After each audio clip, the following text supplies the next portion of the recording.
আসসালামু আলাইকুম, আপনাদের সবাইকে শুভেচ্ছা সহ আমন্ত্রণ জানাচ্ছি বাংলাভিউ রাতের সংবাদের সাথে আছি আমি চৌধুরী নাদিরা। প্রথমে ট্রাস্ট ট্যুরিজম সংবাদ শিরোনাম।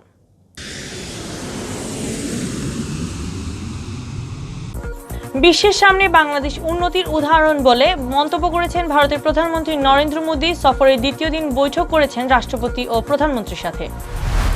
সিলেটে মোদি বিরোধী বিক্ষোভ শিবিরের 14 নেতাকর্মী আটক। রোববার ডাকা হরতাল সফলে সমাবেশ করেছে হেফাজতে ইসলাম।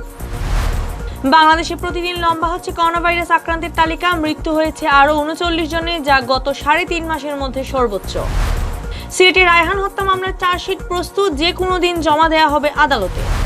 সিলেট বিভাগে মোট সুস্থ রোগীর সংখ্যা 16,000 ছাড়িয়েছে, নতুন আক্রান্ত শনাক্ত আরও 41 জন। স্পেনের মাদ্রিদে বাংলাদেশ দূতাবাসের উদ্যোগে ব্যাপক উৎসাহ উদ্দীপনার মধ্য দিয়ে বাংলাদেশ স্বাধীনতার সুবর্ণ জয়ন্তী উদযাপিত। এতক্ষণ শুনছিলেন শিরোনাম, এবার বিস্তারিত। বিশ্বের সামনে বাংলাদেশ উন্নতির উদাহরণ বলে মন্তব্য করেছেন ভারতের প্রধানমন্ত্রী নরেন্দ্র মোদী। তিনি বলেছেন, বাংলাদেশ আজ বিশ্বের সামনে বিকাশ ও পরিবর্তনের উদাহরণ, আর এই উন্নয়নে ভারত সহযাত্রী। শনিবার দুপুরে গোপালগঞ্জের কাশিয়ানীর ওরাকান্দিতে মতুয়া সম্প্রদায়ের লোকজনের সঙ্গে মতবিনিময়কালে এসব কথা বলেন তিনি। বাংলাদেশের ওরাকান্দির ঠাকুরবাড়িকে ভারত ও বাংলাদেশের আত্মার সম্পর্কের তীর্থস্থান অভিহিত করে মোদী বলেন, এই মন্দিরে আসার ইচ্ছা তার অনেক দিনের, আজ সেই ইচ্ছা পূরণ হলো। নরেন্দ্র মোদী বলেন, ভারত ও বাংলা উভয়ই নিজেদের বিকাশ ও প্রগতির চেয়ে সারা বিশ্বের বিকাশ ও প্রগতি চায়। দুই দেশই বিশ্বে অস্থিরতা ও সন্ত্রাসের পরিবর্তে শান্তি চায়। ভারত ও বাংলাদেশের একসঙ্গে চ্যালেঞ্জ মোকাবেলা করা উচিত, এটা আমাদের কর্তব্য। গোপালগঞ্জের টুঙ্গিপাড়ায় বঙ্গবন্ধু শেখ মুজিবুর রহমানের সমাধিসৌধে শ্রদ্ধা জানিয়ে মোদী বলেন, তার নেতৃত্ব ভীষণ ও বাংলাদেশের লোকের প্রতি তার বিশ্বাস এক অনন্য উদাহরণ। বাংলাদেশের স্বাধীনতার 50 বছর পূর্তিতে শুভেচ্ছা জানিয়ে ভারতের প্রধানমন্ত্রী বলেন, আমি বাংলাদেশের রাষ্ট্রীয় আয়োজনে ভারতের 130 কোটি ভাই বোনের পক্ষ থেকে প্রেম ও শুভকামনা নিয়ে এসেছি। সবাইকে বাংলাদেশের স্বাধীনতার 50 বছর পূর্তিতে শুভেচ্ছা। বঙ্গবন্ধুর জন্মশতবার্ষিকী ও স্বাধীনতা সুবর্ণ জয়ন্তীর অনুষ্ঠানে যোগ দিতে গতকাল বাংলাদেশে আসা নরেন্দ্র মোদী শনিবার সকালে সাতক্ষীরার শ্যামনগর উপজেলার ঈশ্বরীপুর গ্রামের যোগেশ্বরী কালী মন্দিরে পূজা প্রার্থনা করেন। এরপর যান গোপালগঞ্জের টুঙ্গিপাড়ায়। সেখানে গিয়ে বঙ্গবন্ধু শেখ মুজিবুর রহমানের সমাধিসৌধে শ্রদ্ধা নিবেদন করেন এবং বঙ্গবন্ধু সমাধিসৌধে কমপ্লেক্স পরিদর্শন করেন। এরপর বঙ্গবন্ধু ভবনের পাশে একটি বকুল গাছের চারা রোপণ করেন তিনি। এরপর চলে যান কাশিয়ানী ওরাকান্দিতে। দুপুরে ঢাকায় ফেরার পর বিকালে 5:30টার দিকে প্রধানমন্ত্রী শেখ হাসিনার সঙ্গে তার কার্যালয়ে আনুষ্ঠানিক বৈঠকে বসেন মোদী। বৈঠকে অংশ নিতে প্রধানমন্ত্রীর কার্যালয়ে পৌঁছালে কার্যালয়ের টাইগার গেটে নরেন্দ্র মোদীকে স্বাগত জানান বাংলাদেশের সরকার প্রধান। সবশেষ বঙ্গভবনে যান নরেন্দ্র মোদী। সন্ধ্যায় সেখানে রাষ্ট্রপতি মোহাম্মদ আব্দুল হামিদের সঙ্গে সৌজন্য সাক্ষাৎ শেষে ঢাকা ছেড়ে যান ভারতের সরকার প্রধান। ভারতের প্রধানমন্ত্রী নরেন্দ্র মোদীর বাংলাদেশ সফর ও দেশের বিভিন্ন স্থানে পুলিশের সাথে সংঘর্ষে হতাহতের প্রতিবাদে সিলেটে শনিবার দিনভর বিক্ষোভ করেছে বিভিন্ন রাজনৈতিক ও ইসলামিক সংগঠন। দেশব্যাপী নাশকতার প্রতিবাদে পাল্টা মিছিল করেছে যুবলীগ ও স্বেচ্ছাসেবক লীগ। এছাড়া মোদী বিরোধী বিক্ষোভ থেকে শিবিরের 14 নেতাকর্মী আটক করা হয়েছে। নরেন্দ্র মোদীর বাংলাদেশ সফরের প্রতিবাদে শনিবার দুপুরে নগরীর নয়া সড়ক এলাকা থেকে বিক্ষোভ মিছিল বের করে শিবির। মিছিলে বাধা দিলে পুলিশকে লক্ষ্য করে ইটপাটকেল নিক্ষেপ করেন শিবির নেতাকর্মীরা। এ সময় পুলিশ লাঠিচার্জ করলে নেতাকর্মীরা ছত্রভঙ্গ হয়ে যান। ওই সময় পুলিশ শিবিরের 14 নেতাকর্মীকে আটক করে এবং তাদের ফেলে যাওয়া 15টি মোটরসাইকেল জব্দ করে। বেলা 2টার দিকে কোর্ট পয়েন্ট থেকে মিছিল বের করে বিএনপির অঙ্গ সংগঠন। মিছিলটি জিন্দাবাজারে এসে সংক্ষিপ্ত সমাবেশের মাধ্যমে শেষ হয়। মিছিলে কয়েকশো নেতাকর্মী অংশ নেন। আসরের নামাজের পর নগরী কোর্ট পয়েন্টে বিক্ষোভ সমাবেশ করে হেফাজতে ইসলাম। সমাবেশ থেকে বক্তারা রবিবারে হরতাল সফলের আহ্বান জানান। বিক্ষোভ সমাবেশকে কেন্দ্র করে যাতে কোনো ধরনের অনাকাঙ্ক্ষিত পরিস্থিতি সৃষ্টি না হয় সেজন্য কোর্ট পয়েন্ট এলাকায় বিপুল সংখ্যক পুলিশ মোতায়েন করা হয়। সমাবেশ চলাকালে নগরীর বিভিন্ন পাড়া মহল্লা ও মাদ্রাসা থেকে খণ্ড খণ্ড মিছিল কোর্ট পয়েন্টে আসতে শুরু করে। মিছিলকারীদের হাতে লাঠি সোঁটা থাকায় এ সময় নগরীতে আতঙ্ক দেখা দেয়। এদিকে দেশব্যাপী বিএনপি জামায়াত ও হেফাজতের নৈরাজ্যের প্রতিবাদে গতকাল পৃথক মিছিল ও সমাবেশ করেছে যুবলীগ ও স্বেচ্ছাসেবক লীগ। বিকেল 4টায় সিলেট জেলা পরিষদের সামনে থেকে মিছিল বের করে জেলা যুবলীগ। একই সময় চৌহাট্টা পয়েন্ট থেকে মিছিল বের করে স্বেচ্ছাসেবক লীগ। যুবলীগের মিছিলটি শহীদ মিনার ও স্বেচ্ছাসেবক লীগের মিছিলটি রিকাই বাজার গিয়ে শেষ হয়। অপরদিকে আইন শৃঙ্খলা পরিস্থিতি নিয়ন্ত্রণে রাখতে গতকাল শনিবার ভোর থেকে নগরীর গুরুত্বপূর্ণ পয়েন্টগুলিতে পুলিশ মোতায়েন করা হয়। যে কোনো ধরনের অপ্রীতিকর ঘটনা রোধে প্রস্তুত রাখা হয় র্যাব ও বিজিবি। আইন শৃঙ্খলা বাহিনীকে আইনি নির্দেশনা দেওয়ার জন্য সিলেট মহানগরীর 6 থানার প্রত্যেকটিতে একজন করে নির্বাহী ম্যাজিস্ট্রেট নিয়োগ করা হয়। এছাড়া জেলার প্রতিটি থানায় একজন করে নির্বাহী ম্যাজিস্ট্রেট আইন শৃঙ্খলা পরিস্থিতি নিয়ন্ত্রণে নিয়োজিত ছিলেন। বাংলাদেশে করোনা ভাইরাস ভয়াবহ আকার ধারণ করেছে। প্রতিদিন অদৃশ্য ভাইরাসটিতে আক্রান্ত হয়ে প্রাণ হারাচ্ছেন অনেক মানুষ। আক্রান্তের তালিকাও প্রতিদিন লম্বা হচ্ছে। গত 24 ঘন্টায় চীনের উহান থেকে ছড়িয়ে পড়া ভাইরাসটিতে আক্রান্ত হয়ে বাংলাদেশে আরও 39 জনের মৃত্যু হয়েছে গত 3.5 মাসের মধ্যে, যা সর্বোচ্চ। একই সময় ভাইরাসটি শনাক্ত হয়েছে আরও 3674 জনের শরীরে।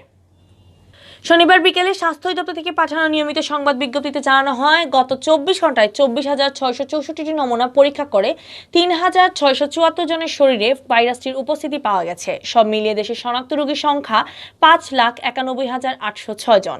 গত একদিনে করোনায় আরও 39 জনের মৃত্যু হয়েছে। এ নিয়ে দেশে মৃতের সংখ্যা দাঁড়িয়েছে 8,869 জন।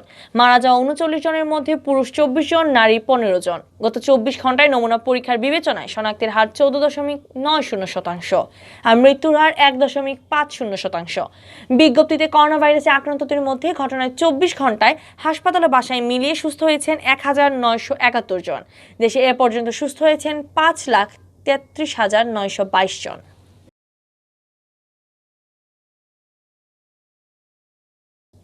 সিলেট নগরীর বন্দরবাজার ফাঁড়িতে পুলিশি নির্যাতনে যুবক রায়হান আহমদ হত্যা মামলার চার্জশিট প্রস্তুত করেছে police bureau of investigation PBI.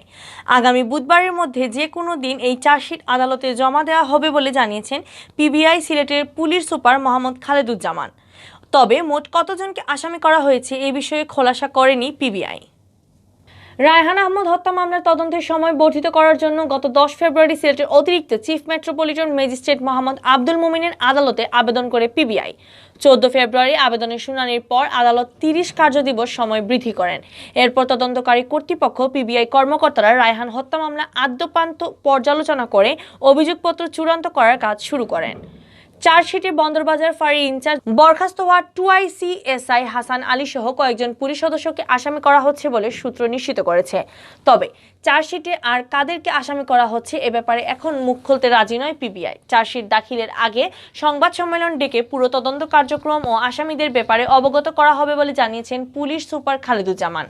Police super বলেন, তদন্তের স্বার্থে ব্যাপারে এখন কিছুই বলা যাবে না, তবে তদন্তে যাদেরই সম্পৃক্ততার বিষয়টি উঠে এসেছে তাদেরকে আসামি করা হবে। রায়হান হত্যাকাণ্ডের পর বন্দরবাজার ফাঁড়ির 6 পুলিশকে সাময়িক বরখাস্ত করে ওই মামলায় গ্রেফতার দেখানো হয়। অভিযুক্ত 6 জন এখন কারান্তরীণ রয়েছেন। গত 11 অক্টোবর দিবাগত রাতে নগরীর আখালিয়ার নেহারিপাড়ায় বাসিন্দা রায়হান আহমদকে বন্দরবাজার ফাঁড়িতে ধরে নিয়ে যায় পুলিশের একটি দল। এরপর টাকার দাবিতে তাদেরকে রাতভর ফাঁড়িতে আটকে রেখে নির্যাতন করা হয়। ভোর 6:30টার দিকে তাকে উসমানী মেডিকেল কলেজ হাসপাতালে নিয়ে ভর্তি করা হয়। সকাল 7:50 রায়হান হাসপাতালে মারা যায়। এ ঘটনায় রায়হানের স্ত্রী বাদী হয়ে কোতোয়ালি থানায় হেফাজতে মৃত্যু নিবারণ আইনে মামলা দায়ের করেন। সিলেট বিভাগে গত 24 ঘন্টায় 41 জনের দেহে করোনা ভাইরাসের অস্তিত্ব শনাক্ত হয়েছে। এই নিয়ে বিভাগে শনাক্ত হওয়া রোগীর সংখ্যা দাঁড়িয়েছে 17,097 জন। এদের মধ্যে গত একদিনে সুস্থ হয়ে উঠেছেন নতুন করে আরও 10 জন। নতুন করে সুস্থ হওয়াদের নিয়ে সিলেট বিভাগে মোট সুস্থ রোগীর সংখ্যা 16,000 ছাড়িয়েছে। একই সময়ে এ বিভাগে করোনায় আক্রান্ত হয়ে নতুন কোনো রোগীর মৃত্যু ঘটেনি। শনিবার সকালে স্বাস্থ্য অধিদপ্তরের সিলেট বিভাগীয় পরিচালকের কার্যালয় থেকে প্রেরিত দৈনিক প্রতিবেদন থেকে এসব তথ্য জানানো হয়। এতে বলা হয়, গত 24 ঘন্টায় সিলেটে শনাক্ত হয় 41 জন করোনা আক্রান্ত রোগীর 29 জনই সিলেট জেলার বাসিন্দা। নতুন করে করোনায় আক্রান্ত 41 জনকে নিয়ে সিলেট বিভাগে মোট করোনা প্রমাণিত রোগীর সংখ্যা দাঁড়ালো 17,097 জনে। একই দিনে সিলেট বিভাগে নতুন করে আরও 10 জন করোনা ভাইরাসে আক্রান্ত রোগী বাসা ও হাসপাতালে চিকিৎসাধীন থেকে সুস্থ হয়ে উঠেছেন, যাদের সকলেই সিলেট জেলার বাসিন্দা। এর মধ্য দিয়ে বিভাগে করোনা আক্রান্ত থেকে সুস্থ হওয়া রোগীর সংখ্যা দাঁড়ালো 16,008 জন। শনিবার সকাল 8টা পর্যন্ত সিলেট বিভাগে করোনায় আক্রান্ত হয়ে মারা যাওয়া মানুষের সংখ্যা ছিল 283 জন এবং বিভাগে 4 জেলায় বিভিন্ন হাসপাতালে চিকিৎসাধীন ছিলেন 56 জন করোনা আক্রান্ত রোগী।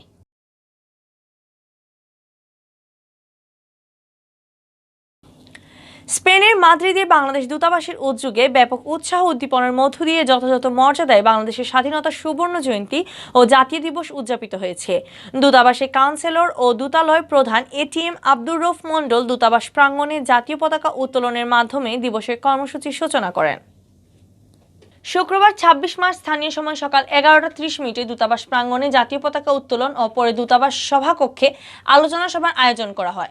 দূতাবাসের কমার্শিয়াল কাউন্সিলর রেদওয়ান আহমেদের সঞ্চালনায় অনুষ্ঠিত আলোচনা সভায় কাউন্সিলর ও দূতালয়ের প্রধান এটিএম আব্দুর রউফ মণ্ডল বাংলাদেশের স্বাধীনতার সুবর্ণ জয়ন্তী উপলক্ষে স্পেনে প্রবাসী সকল বাংলাদেশের শুভেচ্ছা জানান। তিনি বলেন, স্বাধীনতার যে অর্জন রয়েছে আমাদের তা ধরে রাখতে হবে। আলোচনা সভায় অন্যান্যদের মধ্যে বক্তব্য দেন বাংলাদেশ অ্যাসোসিয়েশন ইন স্পেন এর সভাপতি কাজী এনায়েতুল করিম তারেক, সাধারণ সম্পাদক কামরুজ্জামান সুন্দর, আওয়ামী লীগ স্পেন শাখা সভাপতি SRIS রবিন, সাধারণ সম্পাদক মোহাম্মদ রিজভী আলম প্রমুখ।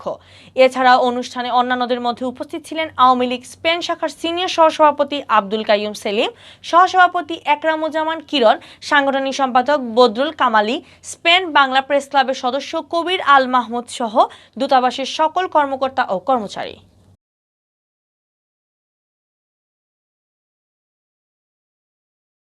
এতক্ষণ দেখছিলেন বাংলাভিউ রাতের সংবাদ। সাথে থাকার জন্য ধন্যবাদ।